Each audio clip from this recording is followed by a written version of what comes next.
Apartheid. Sorry. Viven en un country. Andan en BMW para arriba. Los fines de semana se cogen a las mejores minas. Morfan bien todos los días. El día anterior al partido durmieron tranquilamente en un hotel 5 estrellas y se rascaron la verga durante 24 horas sin hacer nada, jugando al ping-pong y al pool y a la play. Juegan al fútbol todos los días de su vida. Los botines, $6.000, $5.000, no sé cuánto salen, ponele 3.000 mangos, 4.000 mangos, están vendados por un kinesiólogo. Están bien comidos, están bien entrenados. Las medias, que son las que no te cortan la circunstancia. Sorry, Shane. Sorry. And yes, my people, we are live. Evening to everybody that's locked in. Shane, we were talking about, just because we were talking about something backstage, and I want the people to hear it straight away, man. Today I'm a mess. I'm a mess. I am an absolute mess. I'm telling you. You're like Arsenal's defense against Sunderland. No. Oh man, all over the place. We don't know who should I engage to? What place should I engage to? Stouser. Doubting Stouser. That's what they were doing. Shane, we were talking about how, let's get straight into it. Like, from the players that we've been gassing up, do you know what? Let's go from the top. Mm-hmm. Since the season started, before the season started, we have said that we have the best team in the world, as in team squad. That's what I heard. Squad. So the problem of injuries, you can't use it anymore. You can't, because you've said that you have the best squad and injuries are part of football. And that's what you told us. You told us that injuries part of football, and you told us that we have best squad in the world. Mm-hmm. So you kind of snitched on yourself right now. Big up to BBK as well in the chat. Shane, tell me. We've got players that are better than last season, but we're seeing worse football. We are getting results, but when we told them that our results weren't tactical masterclasses, they were just some mad set pieces. I'll be honest. You know how much I like the set piece coach. The things that he's done for this club is unbelievable. But yeah, Shane, like, we told them that this team will fold, and I want to big you up for something else as well. I was watching Man City yesterday. Good game, by the way. Good game. And you were saying about how Man City are gonna get. Did you say? You said you win the league. Man City. How Man City gonna win the league? From what I'm seeing, barring the set pieces, there is not much going on for this club. No. This football team. There's not much we can create, and obviously we have a way to. There's a way to beat us, and then people tell you, "Oh, but there's always a way to beat you." Yeah, but when you're Man City and you do it year after year, they are very, very, very, very low percentage of you beating us. Do you know what I'm saying? But let's be honest, apart from the set pieces, all of the games have been tough this season. It's not like we've really murked any teams. Maybe Slavia Prague, could I say that? Slavia Prague, probably the only team that we... Yeah, but even then it wasn't overly comfortable. They had a chance. Slavia Prague, they haven't won a Champions League game in 18 years, a single game. You know what I mean? And we played basically our full team. So I didn't care about the result in that game, Rashid. I was so pissed off when I saw the lineup that I thought, it's almost like when we played Rice, Saliba, Saka, Gabriel, Timber. It's almost like they were tired for the Sunderland game, Rashid. Kind of weird that, isn't it? When you make them travel over to Prague and play a meaningless game, and then when you could have left 2 or 3 of them at home, could have easily left 2 or 3 of them at home. City left 2 or 3 players at home for their game. So did Chelsea. Chelsea won 3-0, City won 3-0. Make it make sense. Almost like resting players works. I'll put it to you this way, Rashid. I think City will be ahead of us come Christmas. I think they'll be ahead of us at Christmas, and then I think they won't be caught. I really do. I think they're gonna steam ahead of us, and that's not just because of because I don't trust this manager. It's mainly because of the rotation, because they have been changing 2-3 players a game. They started against Liverpool without Reinders and Rodri. Didn't risk them. They haven't trained enough. Didn't risk them in a big game like that. Can you imagine our manager? Never. He played Saliba against Crystal Palace when he hadn't trained. You know what I mean? So when it comes to, I've said this before, it's no coincidence that every Pep season from every club he's been at, apart from, say, his first season at City, when he was getting used to the league, and last season, every other season, right, at Bayern, at Barca, after Christmas, every team he has been in charge of turns into a monster. It's not a coincidence. He has rested players all the way through. We don't. So do these top gooners really think that come Christmas, when all of his players are fresh and all of ours aren't, that we're going to keep pace with them? And if you look at their first 11 and their bench, I don't buy into this whole bollocks of we have a better squad. They have a better squad than us. They didn't have Oscar Bob playing yesterday. He's a baller. They didn't have Marmouche playing. You know what I mean? They didn't have Rodri playing. They didn't have Reinders playing. We were struggling to bring a striker off the bench. That's just some of their talking. Cherky was on. They can put Bernardo Silva out the right. They can put Foden out the right. They can put Cherky out the right. They can put Oscar Bob out the right. They can do the same with the left. They've got players all over the pitch, and the players on their bench are absolutely class. Their keeper's better, and yes, our defense is better as a unit. But they've got several standout defenders on their own. You know what I mean? They've still got Ruben Diaz. He's still a baller. He somehow turned Matheus Nunes into a decent right back. The young lad O'Reilly at left back looks absolutely amazing. He's doing better than Lewis Skelly when he came in. It's just we talk about Lewis Skelly all the time. O'Reilly's just been going about his business, bombing up and down the left. Unbelievable. This is a proper manager. Doku, man of the match performance. He got man of the match after 60-something minutes against Liverpool. Player that last season people were getting on his back. That's a manager that makes players better. We have a manager that makes players worse, especially attacking players.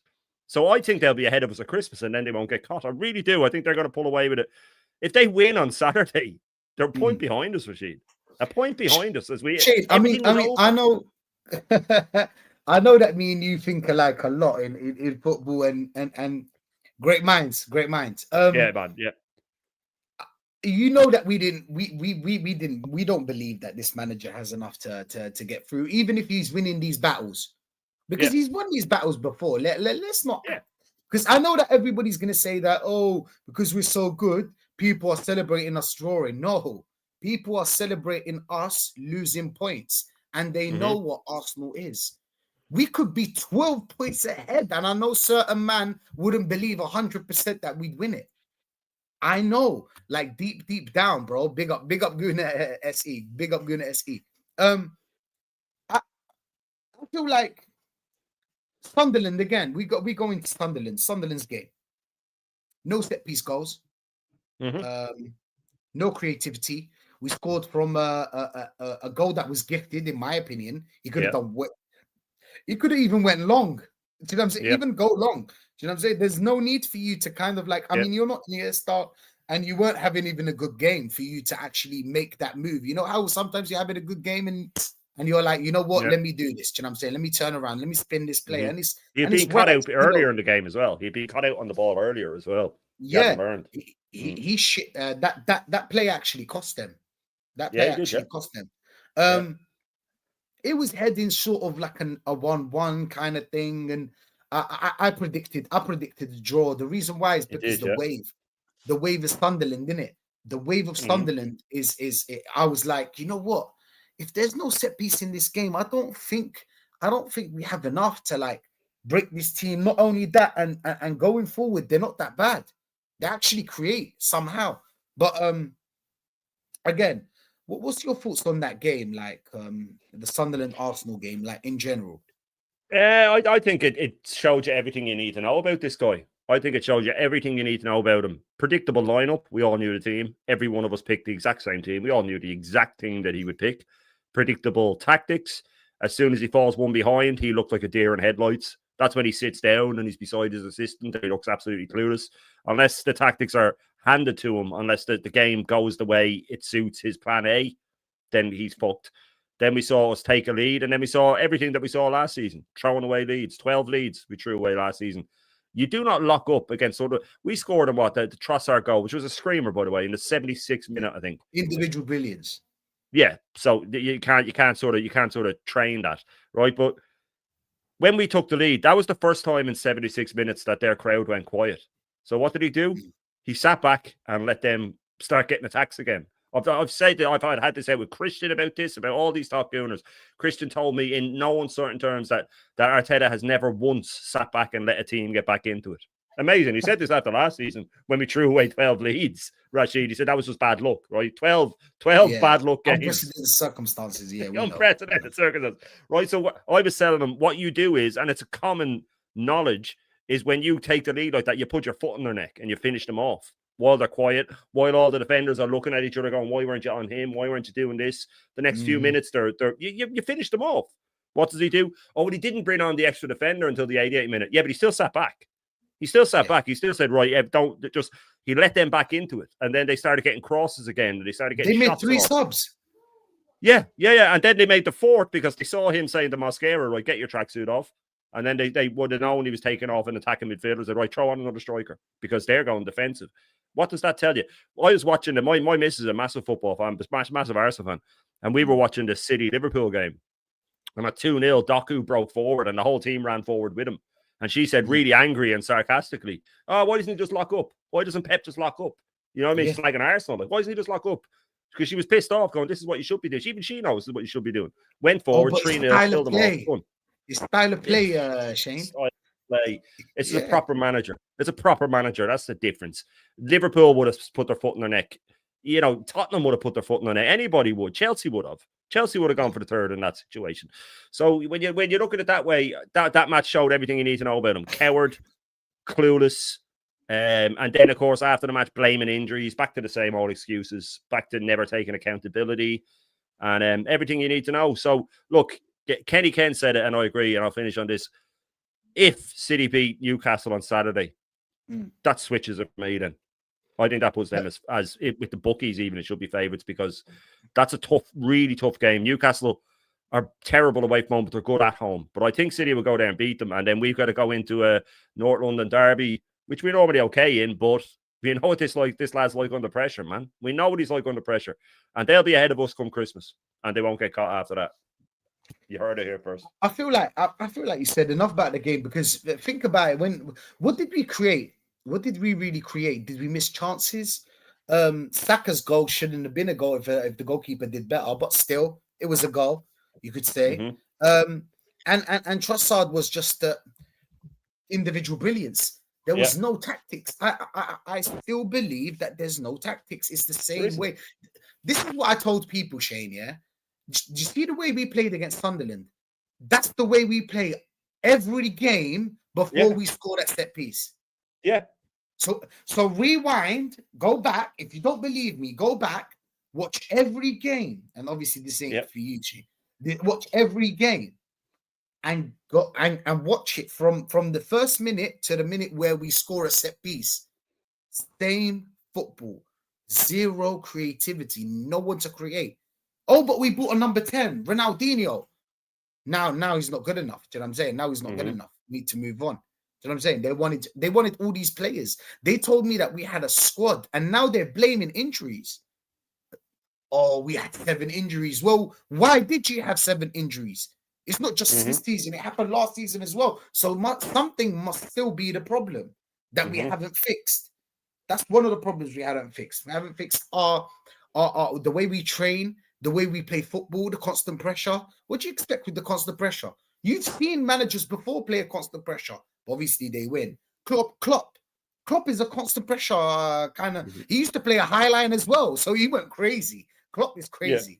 Do you know what I'm saying? Yeah, but his whole energy was burnt attacking, though, Rashid. He burnt his players into the ground with attacking football.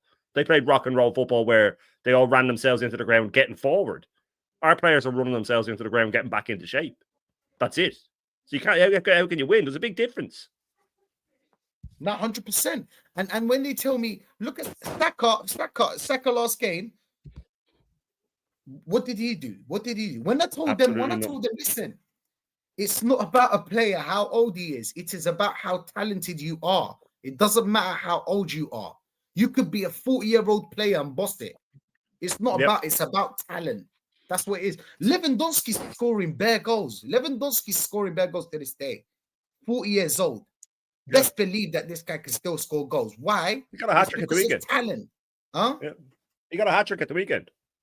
You know what I'm saying? I don't even watch Barcelona like that, but I no, you know got a hat that trick this weekend. Yeah. you know what I'm saying? Like, come on. Saka came in. Saka played the whole game. I don't know how. How did he play the whole game, by the way? What? He played the whole game, cool, whatever. What did he create? Apart from the goal, what did he create? I don't understand. He was terrible again, Rashid. He was terrible again. He's been bad for even before the injury that's ruined him. He was starting to drop. But that grade 3, we said it at the time. Everyone on our negative side, we were on Lee's, we were on whatever panel we were on, saying, just don't let him play again this season. Let him rest him up. Don't ruin his career. And all the talk owners said, no, get him back for the Madrid game. Get him back for this. He's destroyed now. Absolutely destroyed. And I think he would have been destroyed regardless of the amount of rest, but he wouldn't have been as bad. Michael Owen was ruined by that injury. Ornine was ruined by that injury. It takes down any player that uses a burst of pace. A grade 3 hamstring ruins them. That's why Gabriel is okay, really. He's not really about a burst of pace. The only time he's needed a burst of pace was against City when Haaland got played through and he couldn't keep up. Couldn't keep up with him. Didn't even try because he knew he couldn't. Didn't even try. Knew he couldn't do it. So, I mean, the other one then is Havertz, who has never been about a burst of pace. And he tried to sprint earlier in the season, did himself in again. So, Saka, for me, we've said it, Rashid, for time. He needs to readjust his game. Sadly, he'll never be as devastating. He just has to become a very, very good left winger or a very, very good false 9 or something like Kenny Ken said. He has to accept that he can't do what he used to do, and which is a disgrace. He's 24. It's an absolute disgrace.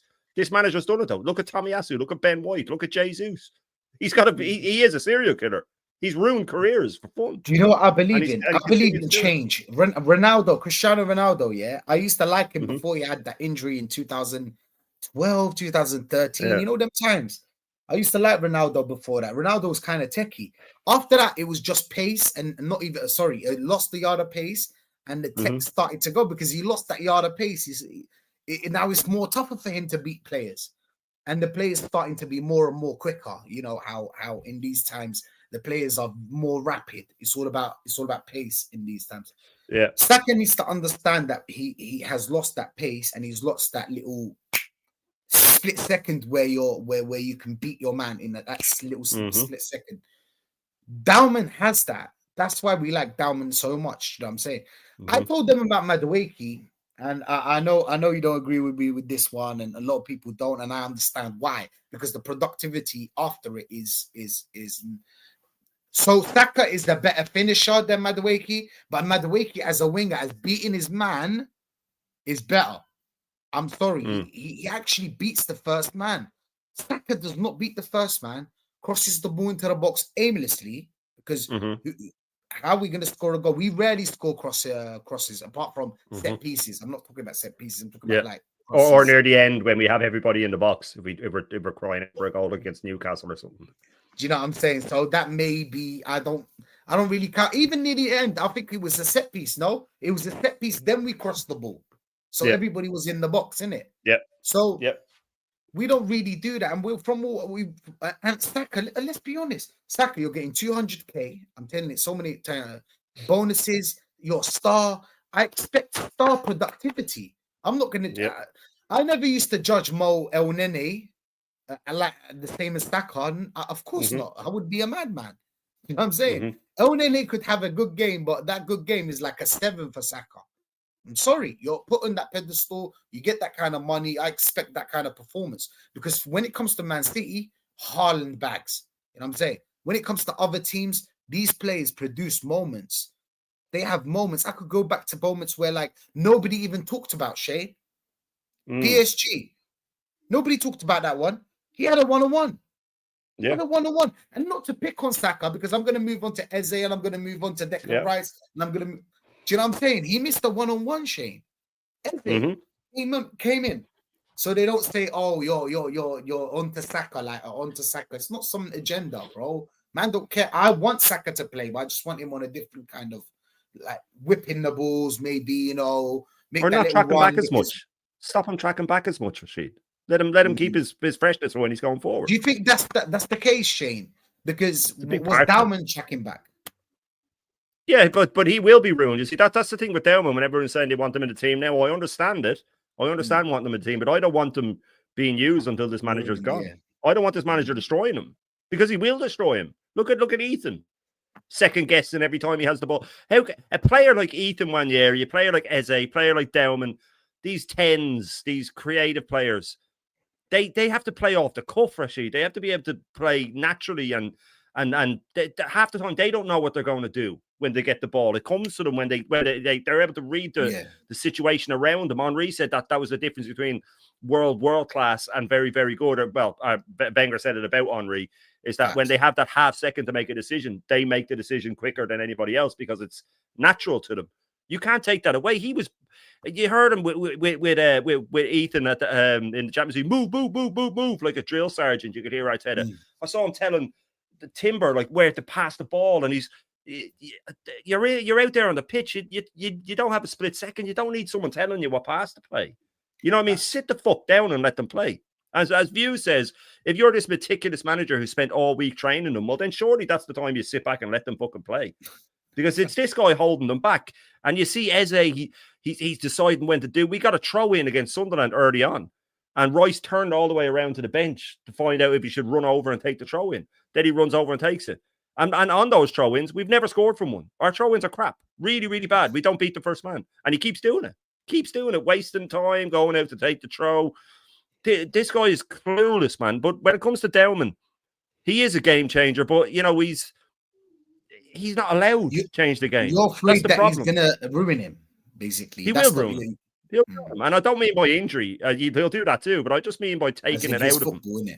In his football. Like I think that if Ethan stayed another year, say, with this guy, say Arteta's here next year and Ethan stays this year and next and then leaves, he might be too programmed to ever shake it out of him. You know what I mean? He might go somewhere else and he'll still be the same. He'll just be like when you get someone out of a cult and they can never get out of it. Yeah, he needs to go now. He needs to go. Why didn't he go on? He should have gone on Palace on loan when we got Eze. They should have given him on loan to Glasner and say, you take him for a year, play him into 10, and then, you know what I mean? Because Ethan's an absolute baller, man. Like I was only saying this morning, imagine someone like Hansi Flick came in and just looked at Dowman, Ethan, Eze, man, and just went, poof. If we're playing one of the, do you remember you were talking about the youth? Like you were one of the only really YouTubers out there that were talking about how he ruined youth as well. Like people forget. Yeah. Like even me, I forget how he ruined this youth. Like there's so many players that are decent that had enough to play for this club. Golden generation of youngsters handed to him. Golden generation. We could have Lewis Skelly, Ethan, and Dowman starting in League Cup games in midfield. They'd still ball out if you're playing Preston or something like that. They'd still shred them. You know what I mean? Like, and he'll never will. Like, you look at, you know, I know we can't really compare it to Yamal all the time because he's one of these sort of freaks of nature. But Dowman's younger than him. I mean, I'm not saying play him like all the time, but Ethan should be playing against the bottom 10 teams. He should be playing with, you know, just play Zubamendi or Rice in the 6 and let the young lads play in the attacking midfield. It will never happen with this guy. Not ever will it happen. And then you look at the ones we've lost, you know, Smith Rowe. Then when you look at Ethan, he's been a good year of his career ruined. He could have been balling out. He was one of our best players last season. So, yeah, I do worry for them. I really worry for them under this guy. But we've been here before. I look at that match, how we can predict the team, people whinging already about injuries and all this stuff. And you go, we don't get to use that excuse anymore because he's caused every single one of these injuries. Every single one of them he's caused with his tactics, with his making him track back. It's Gyökeres's first muscular injury, and he's 27. His first ever muscular injury. I mean, that's all you need to know. You know what I mean? That's all you need to know. It's all from the training. It's all from the relentless tracking back. Disgusting, really, when you think about it. I wanted to do something today, Shane, where we'll go through the players and I'll give them a little rating. Raya. And a little comment, of course. Was good, and then it was that. I'll be honest. I'm giving him a 4, and that's being generous. I'll be honest. That timing of his, I know it's a miscommunication between Abe and Gabriel. I know. Yeah. I'm going to blame Gabriel as well. We just haven't got to him yet. The way you came out on that goal, come on, man, that was miscommunication. That was a Sunday league goal. You know, in Sunday League, even when you watch football and the goalkeeper comes out and tries to box it, and then it ends up being a goal. That was exactly Sunday League. Like, that is not the level of you, Raya. And actually, I like Raya. He's nice. He's a good goalkeeper. But yeah, what's your thoughts on Raya? How much do you give it? I think a generous 4 as well. You have to remember the first goal he got beaten in his near post as well. You know what I mean? And then he came out flapping. And he's one of these guys want to throw up stats all the time. And look at the win rate that Arteta has in the Champions League. Okay, then when Raya's only had 4 shots in the last 4 games, and 2 shots on target, he's let them both in. So his save ratio in the last 6 games is 0. Then if they want to start using those sort of stats. So look, he got caught out against Atletico as well. But in that game, a generous 4 if he's lucky, a generous 4. Maybe even less. Even his distribution, which is normally good, was quite shit. He put a few too far. So yeah, I think a 3 or a generous 4. And he's lucky to get that. He needs to buck up his ideas if he's going to be. I think he gets bored sometimes and just he wouldn't want to, because I think this whole not having shots on target is going to run out soon, because the players are just getting too tired, because it's the attacking players that are stopping the defense from having anything to do. But it's unsustainable. They're running themselves into the ground. So he's going to start getting shots on him now soon. But yeah, I think a generous 4. Yeah, I agree. Timber, 5 out of 10. Didn't really see him that much. One of the best, to be honest, on our team. Yeah. But I'm giving him 5 because you're Timber and you should be giving more. I know it's kind of harsh, but yeah. Do you know what? We drew. Let's give him a 6. I'll give him a generous 6. Yeah. What's your thoughts on Timber? Yeah, I'll give him a 7. I think Timber is one of the only players this season that has been exceptional. I think most of the other players, apart from Royce and him, have been very average. Trossard's been okay as well, but I think Trossard is just because he set such a low bar. But Timber, I'll give him a 7. But I suppose the second goal came from his side as well, didn't it? So it came from the right back area. But I'll give him a 7 just because he is sort of. He's up and down. I could have mentioned it. He has a lot of credit in the bank. I'll be honest. I liked him. Yeah, I liked him since day one. To be honest, Timber was never my problem. Saliba, one of my, in my opinion, one of the best in the world. Yeah. Out of place. Both fault for the goal and partially the fault for the goal as well. His marking was off point. I don't think he had the best game, so I'm going for a little 4 as well. 4 out of 10, just like Raya. What's your thoughts on that, Saliba? Yeah, he was quite anonymous, Saliba, which he has a habit of doing. He was coming out of defense a bit, all right with the ball.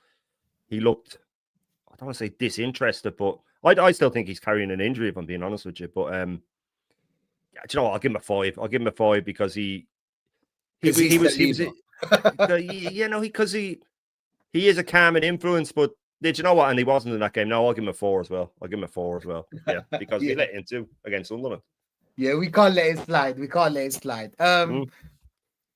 Gabriel, one of the best players this season, to be honest. One of the best players this season, both attacking and defending. But all over the place as well. Did one of his girls. You know how Gabriel used to have just like that little bit of, that Bozo gene every game. I know that because it doesn't happen that often now, and we don't get, obviously. But he did it against Newcastle as well. Newcastle, he was at 4 for the goal as well. Yeah. Gabriel has a bozo moment. It's just that because he's so brilliant going forward and defending. Do you know what I'm saying? People let it go. So I'm going with the little 3 out of 10. I think he was worse than Saliba, to be honest. But yeah. What's your 3 out of 10, definitely. He's lucky to get that as well. He was at fault for second goal. He wasn't great for the first goal. And then when he doesn't have the set pieces to come and make his name for him, you start to go, well, hang on. When you just have to concentrate on his defending. I think he gets dragged in too much from when a player drops deep. If it's a target man, he goes with him and he tries to win it back. He got spun in the first half, and I think then it was Calafiori had to bring someone down because he had followed the forward out to near the halfway line, and then he got done, which he gets done a lot. He has a habit then of when he's shepherding the ball out or jockeying the ball out, where he waits for a touch and falls on it. A lot of the time, he gets the free kick. He got caught again in that game where He didn't get the free kick and we were under pressure. So yeah, he's lucky to get a 3, man. Lucky to get a 3 off me. No, Because I just don't want to give him a 2. 100%. Calafiore. Anonymous. I don't know. Very anonymous. Did you see got him? spun several times. Could have got booked before he got booked. Could have got booked a couple of times in that game. Yeah, he was. But he gets fun every game. Like Calafiore always has, because the defense is so strong, and we've got Declan Rice from his side as well. And you know, he's not a good left back. Gabriel and Declan Rice. Calafiore's not a good left back. He's not a good defender. You know what I mean? He's not a good defender. No, true. Because he's just anonymous and doesn't have a lot of credit in the bank. I'll probably go for a 3 as well. 3 as well. 3. I'll go 3 as well. Yeah, he got spun several times. He could have got booked twice. He wasn't his usual self going forward. And it just shows, I mean, when he has pressure on him, he's not the defender that these guys have been bigging him up to be. I do think that come the end of the season, Nkapie will be our left back. I think Arteta sees that as the way forward to having an even more defensive left back and being even more defensive than we already are. But I think Calafiore was very suspect. Very suspect. He could have caused a couple of goals if he hadn't been covered. But yeah, I think his luck's running out, if I'm being honest with you. Give him a 3. A generous 3. Yeah. Zubimendi. I don't think Zubimendi can play the lone 6. No, if you're telling me in it, he can't, because if you're telling me Rice is kind of like the 8 or the box to box, so I'm getting Zubimendi's kind of like the roam 6 and or the lone 6. I don't think he can play. I'll be honest. Why do I feel like, Shane? I'm going to tell you this as well. Why do I feel like he's a number 8? I feel like he shouldn't be a number 6. He's got a bit of tech on him. Not the best in the, obviously, but he's got a bit of tech. He can find a pass. He can move things around. You know what I'm saying, he's got some tech passes he's done before.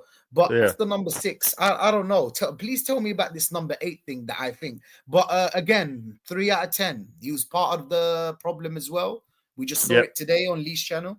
And yeah, man, 3 out of 10. Nothing going forward as well. Not much.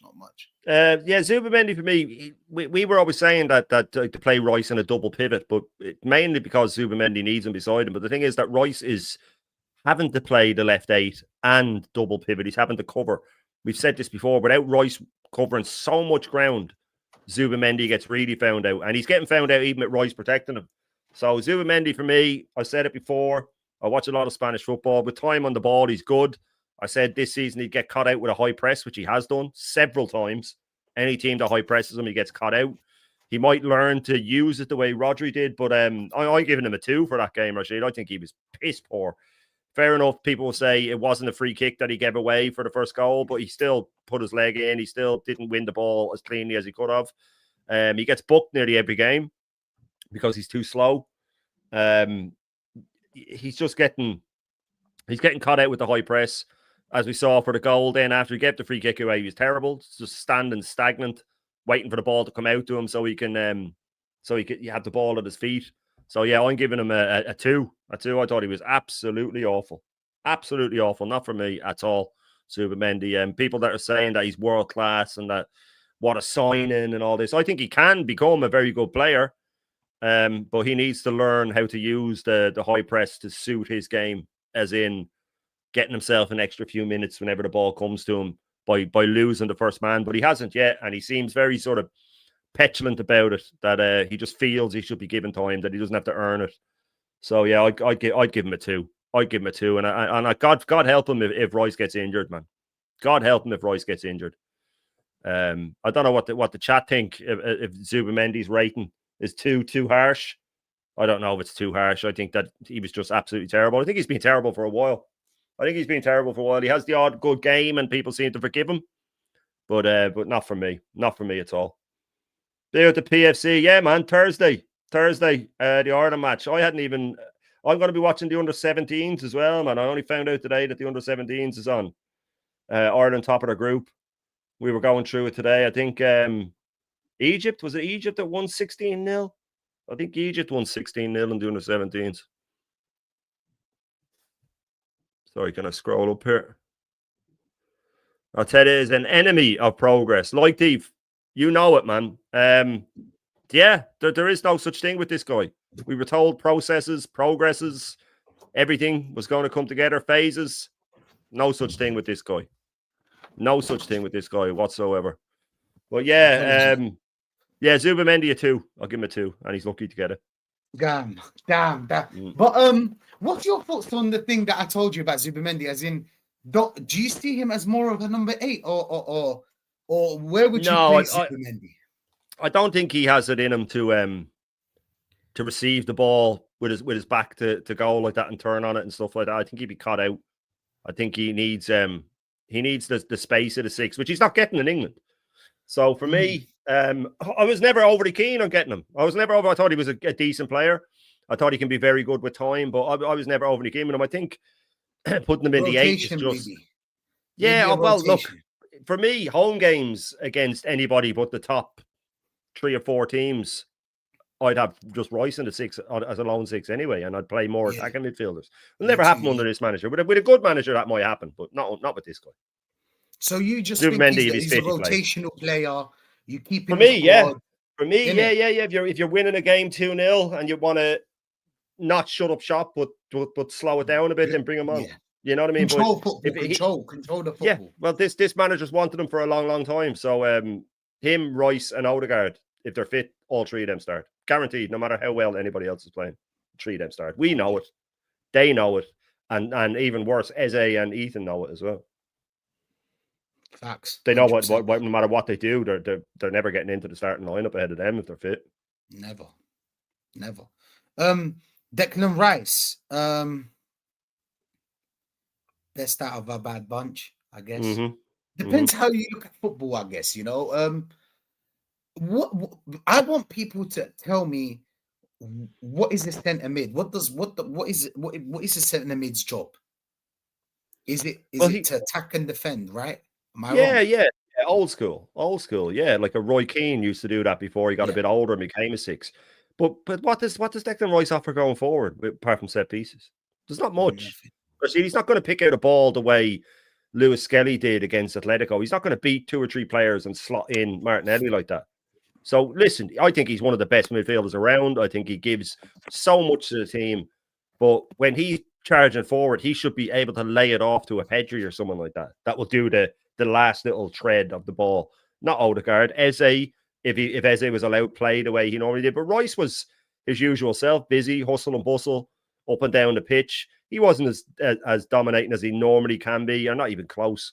But yeah, like I think you said it perfectly, the best of a bad bunch. So I'd give him a... because the rest of the team is so shit, I'll give him an 8. Just because the rest of the team is so shit that he had to I understand why. You know what I mean? Facts. Trossard. Trossard gives you what Trossard gives you. Trossard is a very good player, and that's it. 7 out of 10 player. It depends what you mean by very good. In my opinion, it's like a 7 out of 10.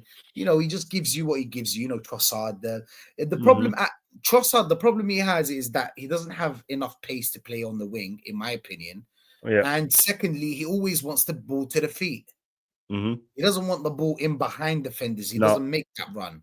And if he does, nobody's going to find him anyway. So what am I going to say about Trossard? Didn't see much. The goal, amazing. Just because of the goal and how shit the team is. Yeah, again, 5. Yeah. Wow. Okay, that's harsh.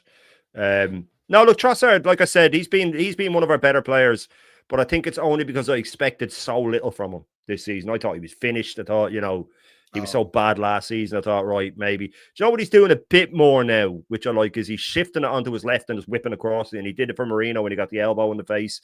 He did it for Marino's goal in the Champions League. He still has the habit of feinting to do that, then coming back inside, then going back outside again, and just fucking put the ball in the box. Like, you know what I mean? Like Alan Shearer said that with Ginola. He had to bollock him when he went to Newcastle. He said, stop fucking turning back inside. Just whip it in. I'm making a run. I have to keep stopping my run. So Trossard is still getting used to having a forward. You know what I mean? So like, and with Gyökeres, he's getting more used to it now that he's playing the ball in. Marino's in there, but I think his finish alone, he deserves a bit of a rating for that. Trossard doesn't lose crazy. It was That's brilliant. good, It yeah. reminded me of Arshavin against United a Yeah, few years ago when we had facts. the Navy jersey and he just Facts. slapped it in.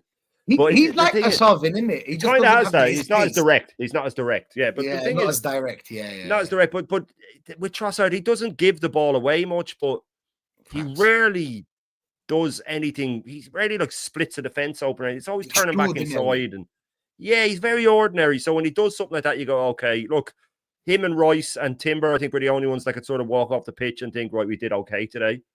But I'll give him a 7 because the goal was a cracker. But apart from that, and the cross he did with his left, if anybody else can find anything else he did, I'd be happy to reevaluate. But I don't remember him doing anything else apart from that one cross that actually didn't even reach the player. It was just a good idea, and then a finish. It was dangerous, where yeah. a finish that if that had gone over the bar, he's getting bollocked for shooting from there.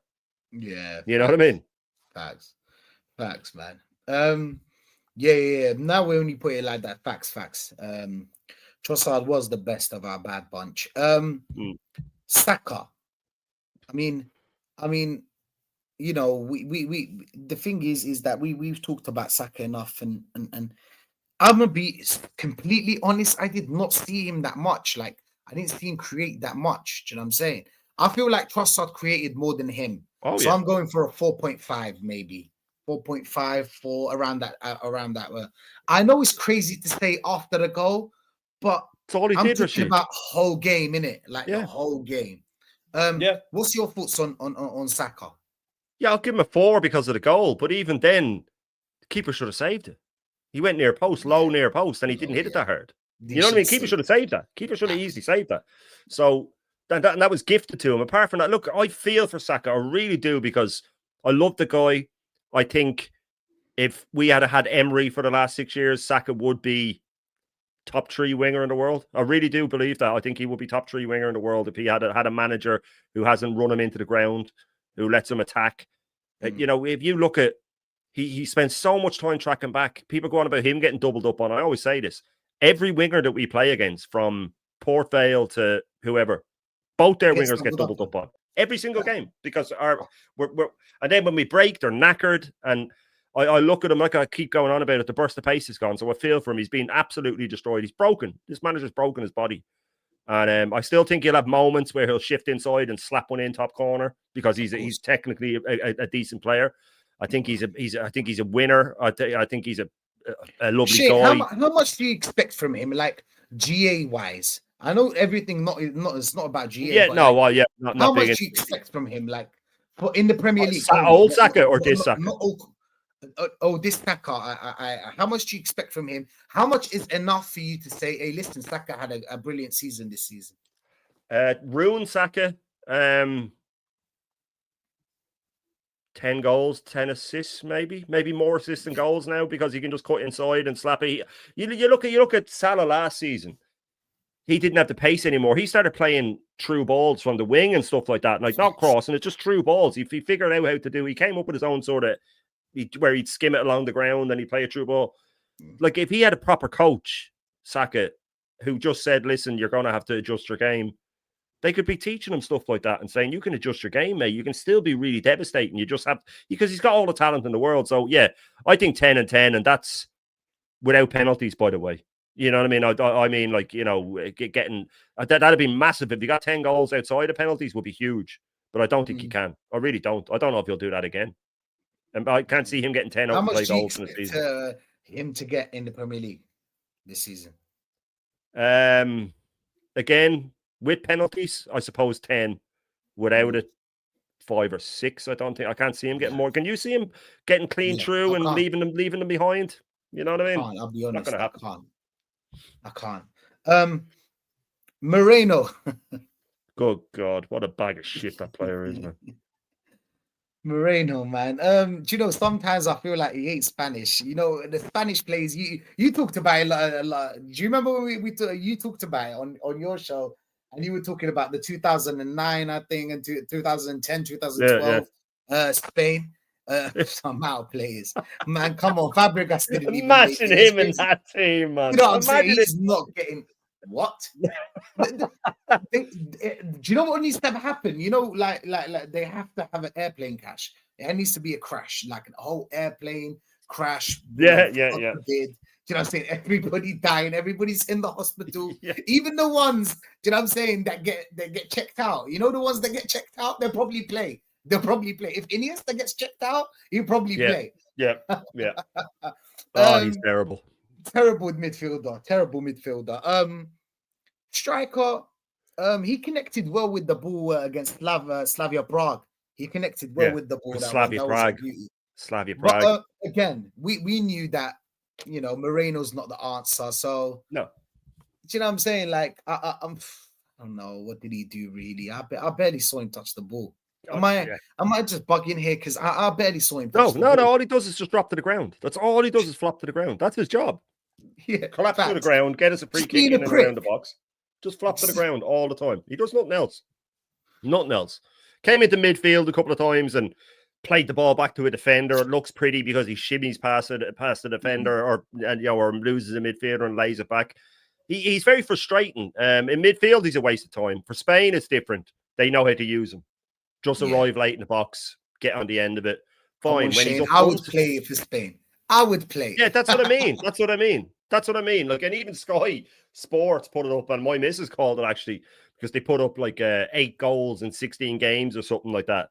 Right, and it looks really pretty, but at the bottom for club and country, I think 6 of them were fucking for Spain. Like, you know what I mean? Like, you never see that on Sky for club and country. They just stuck that in to make it look better. Listen, he'll score a goal every now and then, and people will go crazy. And Arteta's a genius, but you know, if you put Gabriel up front for 5 or 6 games in a row, he'd score a couple. He'd get on the end of something. It doesn't make Arteta a genius. You're just putting him in more a position where he's going to score more. So for me, he was probably the worst, one of the worst players on the pitch. I'll give him a generous 3. I think he was fucking terrible, absolutely terrible, and he stayed on. But they all stayed on for 90 minutes, apart from Eze. Nah, 100%. Arteta, how much do you give him for this game? 0. Terrible. Coward. Absolute coward. Predictable lineup. No balls.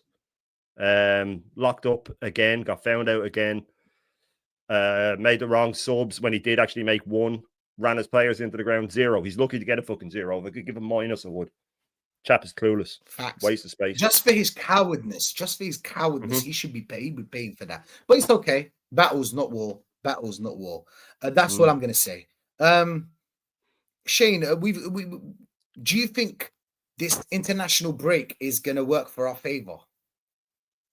No, I don't. No. Everybody's talking about us getting a load of players back.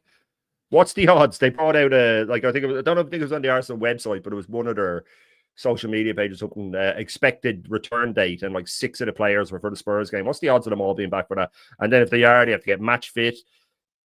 Players will go down this international break. By the way, we're going to get a couple of injuries this international break. Forget about match fit, Shane. They never didn't think about it. Forget about it. Havertz will probably never be match fit again. He'll probably never be match fit again. Jesus will never be match fit again. Ben White will never be match fit again. These are just facts. Too many injuries. You can never. They'll always have some little niggle. I said this in the summer. I said that every press conference. I said it to Lee, and he said it to me the other day. You said it. Will be the first few questions will be who's fit and who's not fit, and it will be, oh well, Ben's back, Kai isn't ready. Then the next week, Kai's back. Oh, Ben's out this week, and that's why he's getting all mysterious about it. Oh well, guys, we'll see tomorrow.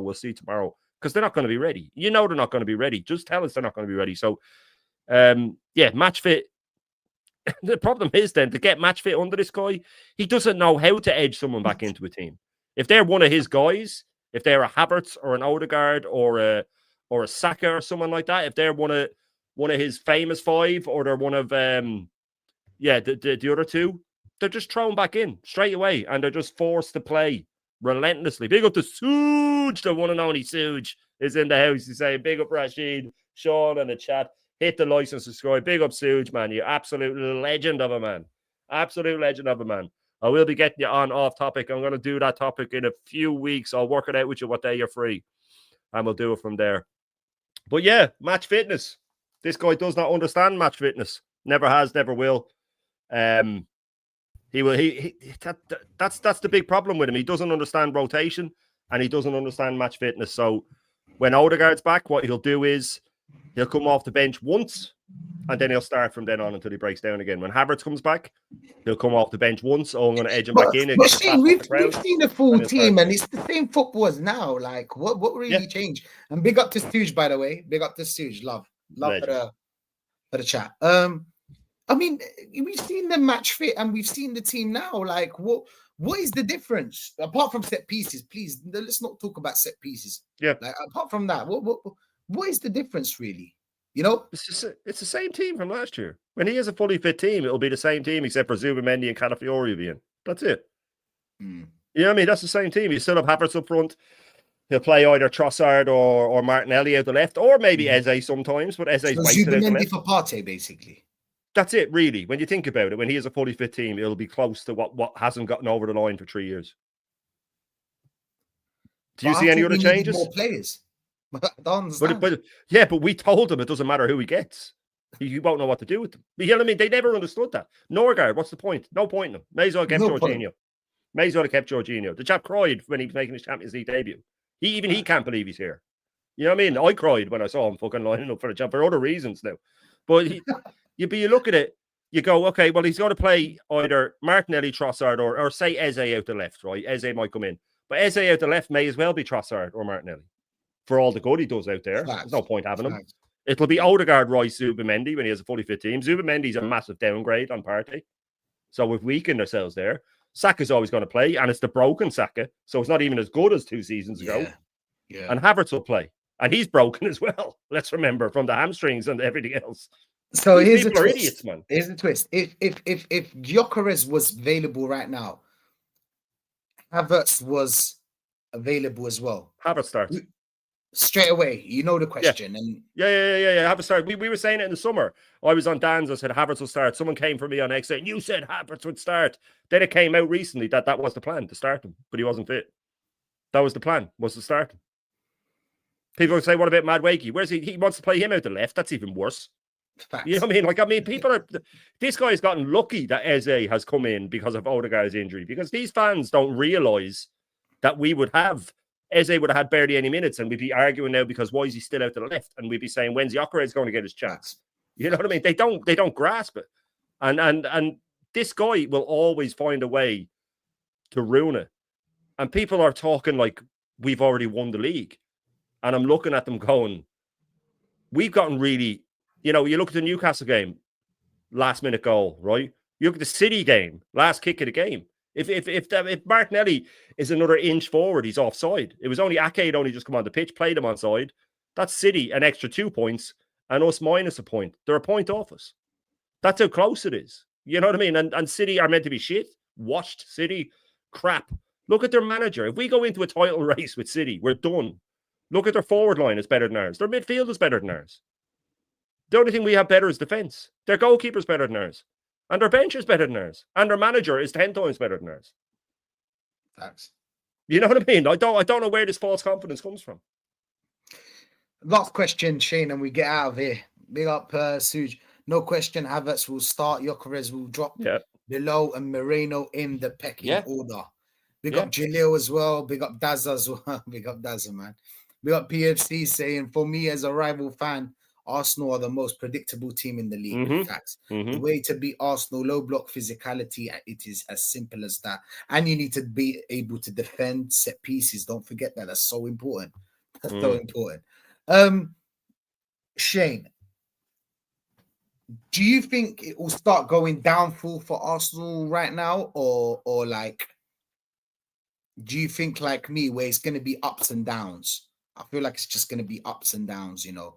I don't feel like we're gonna just, you know, dive straight away in terms of obviously getting over the line or winning games. I feel like it's more gonna be ups and downs. Yeah. What's your thoughts on this one? No, I agree. I don't see us having a Liverpool slump where we lose 5 and 6 or anything. I don't see that. I think we're too defensive for that. We're too cautious for that to happen. We'll never throw caution to the wind, but we will have periods where we draw 2, and then we'll have then we'll win a few, and then we'll lose one, and then we'll draw one, and City will win, have a period after Christmas where they win 8, 9, 10, 11 in a row. That they will definitely have that period. I know they will. I can see it in them. We won't have that period. We won. People were going on our winning streak. It was 5 wins. You know what I mean? Liverpool had that at the start of the season. But people were talking about we had won 10, 11, 12 in a row. It wasn't like that. When we drew, and we had drawn the one before that, and we lost the one earlier, just before that. So, look, the Tottenham game, I think we should do them. They're good away from home. You never know. They could nick a draw. Draws as bad as a win or a loss at this point. And I think Chelsea will do us. I think Chelsea are going to do us when they get us to Stamford Bridge. And do you know what I was thinking about it? I was thinking about it. I know what you're thinking about. I know why you think that shit. That's why people uncomfortable conversations here. Ain't no joke. You know what I'm saying? I figure why. It's first of all, it's a derby. Second of all, Chelsea's still a big team. You know, don't forget, still a big team. And any team that we go against that have a little bit of talent, a little bit of style of play, if we don't score that set piece goal, automatic draw, automatic loss. You know what I'm saying? And for me, draw is a loss. You know how Pep Guardiola is. It is. And when you're going for a league, it may as well be. Yeah. That's what I feel like. And I feel like Tottenham is a very, very tough game. Shane, without the set piece against Tottenham, what would the score be? It's often different when it's the derby. There's always a lot of goals. I don't think it'll be like it normally is. But even the ones when we look like we're going to be comfortable against them, there's always a moment where they either pull one back from 2-1 down, like the other season. Ryan makes a worldie, yeah, exactly. Makes a silly mistake. Some load of bollocks where we let them back in and then we're hanging on. But we have to remember as well that the way we play with letting teams back into it, with always going till the end and locking up and everybody's tracking back, it absolutely shatters you. City have games where they blow the team away early and then they're just popping it around and they're not burning themselves into the ground. Yeah, so it all adds up at the end of the season. It's why they finish ahead of us. It's why they are a mammoth of a team. It's why they win all the time. Because they know how to get over the line. They know that a season is long. Arteta plays the same 11. He runs them into the ground, and then he gets stunned when we have all these injuries around Christmas and we can't put a team together. And he never learns. He never learns. Like, you have Zippy out there saying, maybe one day he'll learn how to rotate. Really? That's what you're saying? A manager, he should know how to rotate. I know how to rotate. I've never managed a team. I still know how to rotate. We all do. Basically, football manager, play the game. You'll learn how to rotate. It's easy, man. You know what I mean? It's just fucking simple. And they have all these fucking technology now where they literally know when someone's in the red. Like, it's telling them what their heartbeat is, how much ground they've covered, and what, you know. But yeah, look, with the derby game, it could go anywhere. I'll know closer to the date. You know that I will know closer. I always get more of a feeling closer to the date. But we will have one big injury over the international break, because the top gooners then will blame the internationals. It's got nothing to do with it. You're sending these players there in the red, and people were saying to me, "Oh, Tuchel better not play Rice, and he better not." No, he fucking well within his right to play them. He should be playing them for however long he wants. I've said this: if Arteta had rested Rice for Prague and then taken him off with 20 minutes left against Sunderland, he'd be well within his rights to ring Tuchel and go, "Will you just be careful with him?" But when he's flogged them into the ground and flogged Saka into the ground and flogged them all into the ground, he can't ring him then and say, "Right, by the way, you better not play them." He has no place to say it. So someone like that will come back injured, and then there'll be all the whinging that, it's like we're so unlucky and we're so this and we're so that.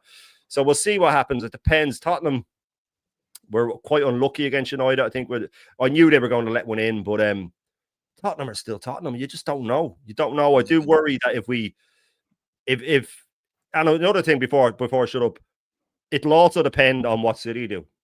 If City beat Newcastle on the Saturday and this manager's looking at 1 point and the pressure gets to him, he's a fucking pussy. We know what he's like.